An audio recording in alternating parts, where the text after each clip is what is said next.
को बीमारी। The agency by which disease is caused और ट्रांसमिटेड, वो चीज़ जिससे बीमारी जो है वो लगती है, वजह बनती है या एक से दूसरे में मुंतकिल होती है। इंग्रेडिएंट्स का मतलब होता है अज्जा।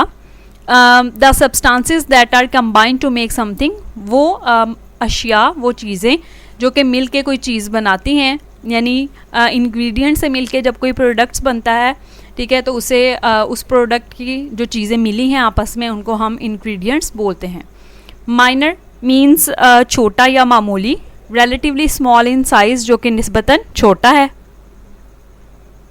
Then the next word is ointment, मरहम जिसे उर्दू में कहते हैं। Medical preparation in the form of a soft smooth paste, यानी जो बहुत ज़्यादा नरम और हमवार और एक लई की शक्ल का, यानी पेस्ट की फॉर्म में मिक्स्ड हो, जो नरम बिल्कुल सॉफ्ट हमवार, ठीक है, ये दवाई है, इसे हम कह सकते हैं।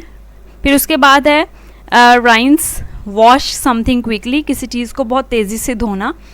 ट्वीज़र, चिमटी जिसे कहते हैं। A small pair of pincers for taking up small objects, plucking out here etcetera, बहुत ही ज़्यादा छोटी जो चिमटी, जो छोटे छोटे अशिया को, ऑब्जेक्ट्स को या बाल निकालने के लिए जो वो इस्तेमाल होती है, उसे हम जो है वो ट्वीज़र बोलते हैं। यह आपकी ग्लॉसरी है जिसको आपने प्रॉपर्ली प्रिपेयर करना है, लिखने वाला काम इसमें नहीं है, यह आपकी बुक पे पेज 42 पे मौजूद है। उसके बाद बेटा हमने क्वेश्चन आंसर्स करने हैं आपके। आज क्वेश्चन आंसर्स में आपकी जो एक्टिविटी है कम्प्रीहेंशन से रिलेटेड आपकी एक्सरसाइज में, वहाँ पे लिखा है कि answer the following questions, B activity, इसको टिक कर लें पहले। तो क्वेश्चन आंसर आपको पता है आपने अपनी नोटबुक में लिखने होते हैं, प्रॉपर हेडिंग देके, जैसे आपने ट्रांसलेशन शुरू की है, पेज अपना रेडी करके मार्जिन लाइन वगैरह ड्रॉ करके, उसके बाद क्वेश्चन आंसर वाली स्टेटमेंट लिखने के बाद आपने क्वेश्चन नंबर 1 लिखना है। You should not keep checking if the bleeding has stopped, why, कि आपको अगर खून बहना बंद ना हो तो बार बार जायज़ा नहीं लेना चाहिए, क्यों, ऐसा क्यों नहीं करना चाहिए। We should not use checking if the bleeding has stopped because this may damage or dislodge the clot that is forming and cause bleeding to resume. आप अगर किसी भी और हेल्पिंग बुक से कर रहे हैं काम, या आपके पास ऑलरेडी कोई नोट्स मौजूद हैं, तो वेल एंड गुड, ठीक है, लेकिन आपने एक चीज़ का ख्याल रखना है कि आपका जो भी मटेरियल है वो टेक्स्ट से रिलेटेड हो, ठीक है। इसमें यही बताया गया है, जैसे कि हमने चैप्टर में पढ़ा था, कि खून का जो बहाव है वो रुक गया है या नहीं, ये देखने के लिए बार बार जायज़ा नहीं लेना चाहिए, क्योंकि इससे जो ब्लीडिंग दोबारा से शुरू हो सकती है, और इसके साथ साथ जो क्लॉट, जो लोथरा बन रहा है, वो अपनी जगह से हट सकता है या डैमेज हो सकता है, ठीक है। उसके बाद है question number 2, why is it necessary to keep away soap from the wound, के ज़ख़म से साबुन को दूर रखना क्यों ज़रूरी है। It is necessary to keep the soap away of the actual wound because it can irritate the wound, साबुन को असल ज़ख़म से दूर रखना इसलिए ज़रूरी है क्योंकि ये ज़ख़म में जलन पैदा कर सकता है। How is an antibiotic cream और ointment good in healing the wound, किस तरह से एक एंटीबायोटिक क्रीम या मरहम जो है वो ज़ख़म को भरने में या मुंदमल करने में फ़ायदेमंद हो सकती है।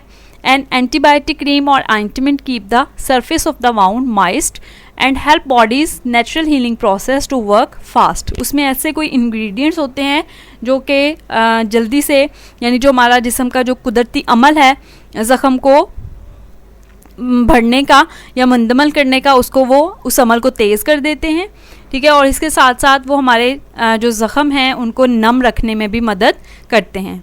What should you do if you are allergic to adhesive free adhesive material used in most bandages, अगर आप ज़्यादातर जो पट्टियाँ हैं ज़ख़म पर बांधने वाली, उनमें जो इस्तेमाल होने वाला चिपकने वाला मादा है, उससे अगर आप एलर्जिक या बेजार हैं तो आपको क्या करना चाहिए।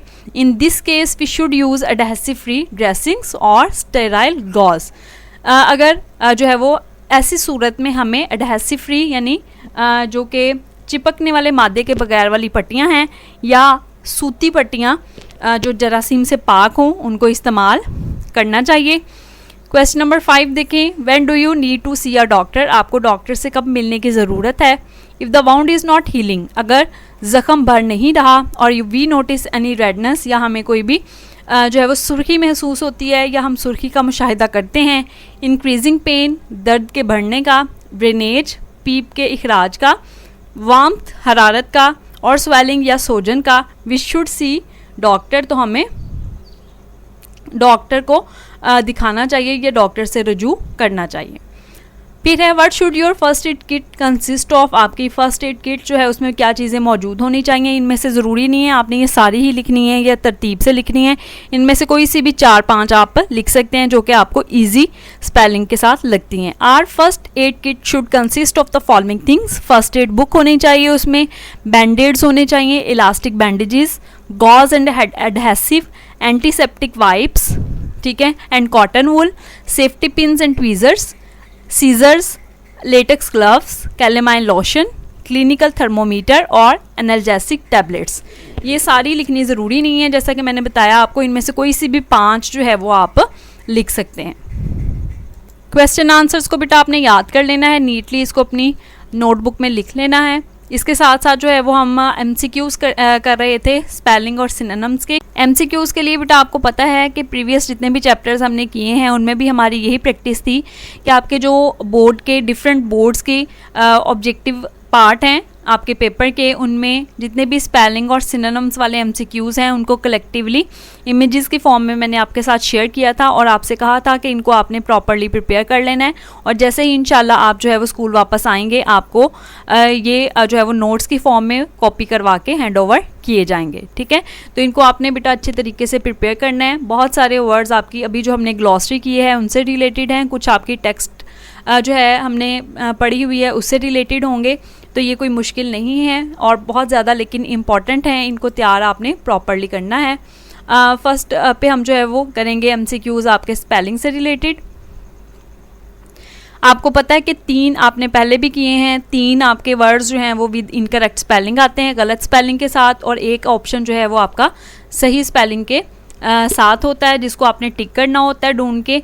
ये तभी पॉसिबल है अगर आपने वर्ड्स जो पढ़े हैं चैप्टर में सारे वो सही स्पेलिंग के साथ याद किए हों, ठीक है। उसके साथ साथ आपको जो है वो पता है इस बात का भी कि आपने जो है वो आपके ऑब्जेक्टिव पार्ट में ये 4 मार्क्स का पोर्शन आता है कि आपने बेटा बना लेनी है अपनी नोटबुक पे जहां आप आज का काम कर रहे हैं डेट लगा के, और जब आप टेस्ट के लिए या फेजेस के लिए फर्स्ट टर्म के लिए तैयार करें इसे, तो आप जो है वो इसको ध्यान से दोबारा से लेक्चर जो आपके पास सेव होगा उसको सुन लें और की आपके पास बनी हुई होगी आप उसको जो है वो टैली करके याद करते जाएं, ठीक है, आपकी रिवीजन हो जाएगी।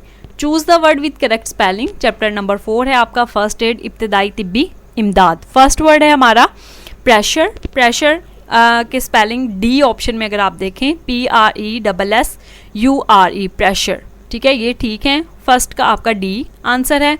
उसके बाद है अगला वर्ड इन्फेक्शन। इन्फेक्शन में अगर आप देखें तो आपको डी ऑप्शन इसका भी ठीक नज़र आ रहा है, INFECTION infection. The next word is exposure, सी जो है वो थर्ड का सी ऑप्शन अगर आप देखें तो इसमें आपको जो है वो स्पेलिंग नज़र आ रहे हैं EXPOSURE एक्सपोयर, खुला छोड़ देना, और इन्फेक्शन का मतलब होता है मुतद्दी बीमारी, फैलने वाली बीमारी। प्रेशर का मतलब होता है दबाव, ठीक है। फोर्थ आपका वर्ड है टेम्पररी। टेम्पररी जिसका मतलब होता है आर्जी। फोर्थ का ऑप्शन जो है वो हमारे पास डी वाला ऑप्शन देखें TEMPORARY टेम्पररी, डी ऑप्शन ठीक है। फिफ्थ में देखें आपका वर्ड है डायग्नोज। डायग्नोज किसी भी मर्ज़ की तशखीस होना, यानी सामने आना कि कोई मर्ज़ है, ठीक है, इसे हम जो है वो डायग्नोज होना बोलते हैं। फिफ्थ में आपका जो बी ऑप्शन है DIAGNOSE डायग्नोज, वर्ड आपका बी ऑप्शन में ठीक है। फिर उसके बाद है 6 आपका वर्ड एमरजेंसी या नागहानी सूरत हाल भी हम इसे कह सकते हैं। 6 में बेटा आपका डी ऑप्शन जो है वो ठीक है। स्पेलिंग देखें इसके EMERGENCE एमरजेंसी। फिर उसके बाद है वर्ड हमारा इक्विपमेंट। इक्विपमेंट में साजो सामान या आलात जिसे हम कहते हैं। ऑप्शन इसके देखें अगर आप तो सी ऑप्शन आपके पास ठीक है, EQUIPMENT इक्विपमेंट, सी ऑप्शन। फिर है 8 तो आपका वर्ड बैंडेजेस। बैंडेजेस में बैंडेजेस जिसका मतलब होता है ज़ख़म पर बांधने वाली पट्टी। ये बहुत इंपॉर्टेंट आपका जो है वो वर्ड है, आपके पेपर में बहुत ज़्यादा दफ़ा आता है, ठीक है। बैंडेजेस में आप 8th का जो है वो ऑप्शन देखें अगर, तो सी ऑप्शन आपके पास ठीक है, BANDAGES बैंडेजेस। फिर है 9th आपका वर्ड एडहेसिव चिपकने वाला मादा, ठीक है। 9th में जो है वो ऑप्शन अगर आप देखें तो ए ऑप्शन ADHESIVE एडहेसिव, ठीक है। फिर है 10th MCQ आपका प्लास्टर्स में जो है वो प्लास्टर आपको पता है ये जो बैंडेड्स होते हैं ये प्लास्टर होते हैं, इसे हम बोलते हैं, पट्टियों की फॉर्म ही होती है ये भी एक। 10th में आपके पास बेटा सी ऑप्शन है PLASTERS प्लास्टर्स, ठीक है, ये वर्ड ठीक है। फिर है राइंस जिसका मतलब होता है क्विकली वॉश करना, तेज़ी से धोना कोई चीज़, ठीक है। 11th जो MCQ है उसमें आप स्पेलिंग देखें अगर बी वाले RINSE राइंस, ठीक है, ये ठीक है। 12 आपका वर्ड है ट्वीज़र, चिमटी से कहते हैं उर्दू में ट्वीज़र को। 12th में हमारे पास सी ऑप्शन देखें TWEEZER ट्वीज़र। फिर उसके बाद है वर्ड सर्टेन में हमारे पास जो है वो ऑप्शन देखें अगर आप 13 वाले, 13 का सी ऑप्शन ठीक है, CERTAIN सर्टेन। फिर उसके बाद है वर्ड इलास्टिक में जो है वो 14 वाला ऑप्शन देखें, 14 में आप MCQ में ऑप्शन देखें ए इलास्टिक। लचकदार इसका मतलब होता है ELASTIC।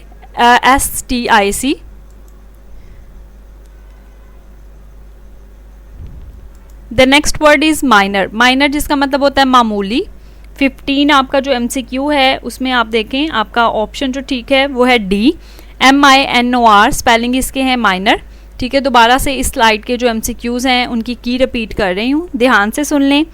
1D ऑप्शन बोलूँगी सिर्फ, 2D, 3C, 4D, 5B, 6D, 7C, 8C, 9A, 10C, 11B, 12C, 13C, 14A और 15D, ठीक हो गया। 15 वैसे तो इसके जो स्पेलिंग MCQs हैं वो ज़्यादा हैं, टोटल जो है वो 23 हैं, लेकिन चूंकि आपका लेक्चर जो है वो काफ़ी लंबा हो रहा है, आपका याद करने में प्रॉब्लम होगा, आप बर्डनाइज ना हो, इस वजह से कुछ स्पेलिंग जो MCQs हैं उनको हम कल इंशाल्लाह कर लेंगे वाइंड अप। जो सिनोनिम MCQs हैं उनको देख लेते हैं 4-5, और बाकी के जो होंगे वो भी इंशाल्लाह हम अपने नेक्स्ट लेक्चर में जो है वो इनको ले जाएंगे, ठीक है। Choose the correct meaning of the underlined words. थोड़ा काम करवाने का मकसद ये है कि जितना काम आपको करवाऊँ वो आप अच्छे तरीके से तैयार कर लें। Thorough cleaning reduces the risk of dash. आपको पता है सिनोनिम MCQs में 4 ऑप्शन होते हैं और एक स्टेटमेंट होती है जिसमें सूटेबल आंसर आपने जो है वो लिखना होता है। फर्स्ट जो है कि मुकम्मल सफाई जो है वो ख़तरे को कम करती है। किस ख़तरे को कम करती है? फर्स्ट MCQ का है हमारा डी ऑप्शन, आपने टेक्स्ट के अकॉर्डिंग इसका आंसर देना होता है। इन्फेक्शन और टेटनस के ख़तरे को कम करती है। फिर है antonym of minor is dash, ठीक है। माइनर का जो एंटोनिम यानी उल्ट है वो क्या है? वेस्ट, बिग, ब्राइट या मेजर। माइनर मामूली है तो इसका जो एंटोनिम यानी उल्ट है वो क्या है? मेजर। थर्ड MCQ है the antonym of mighty is, mighty का उलट यानी एंटोनिम जो है वो क्या है? ऑप्शन है पावरफुल, स्ट्रॉन्ग, ग्रैंड या वीक, ठीक है। तो थर्ड का हमारे पास जो ऑप्शन है वो डी वाला ठीक है, वीक या पावरलेस, माइटी के लिए उलट। If dash appear stop using the ointment, अगर जाहिर होता है तो ऑइंटमेंट इस्तेमाल करना बंद कर दें। चैप्टर में हमने पढ़ा है। फोर्थ MCQ जो है उसका ऑप्शन बी यानी रैश अगर अपीयर हो तो फिर ऑइंटमेंट या कोई भी दवाई जो है वो जो लगा रहे हैं वो इस्तेमाल करना बंद कर दें। इसके साथ साथ आपके जो सिनोनिम MCQs हैं वो और भी हैं मज़ीद, 4 हमने किए हैं सिर्फ, बाकी इंशाल्लाह नेक्स्ट लेक्चर में करेंगे। आपकी डायरी जो है वो नोट डाउन कर लें आप। आपने टेक्स्ट बुक से जो काम किया है वो रीडिंग ट्रांसलेशन थी, क्वेश्चन आंसर यूनिट नंबर 4 के जो आपने लिखने हैं प्रिपेयर एंड राइट, और जो सिर्फ याद करने वाला काम है वो आपकी ग्लॉसरी और कुछ MCQs हैं स्पेलिंग और सिनोनिम्स के। बाकी इंशाल्लाह हम अपने नेक्स्ट लेक्चर में करेंगे, ठीक है। Thank you so much students. If you have any problem in queries you may ask in comments. अल्लाह ताला आप सबको अपनी हिफ्ज़-ओ-मान में रखे।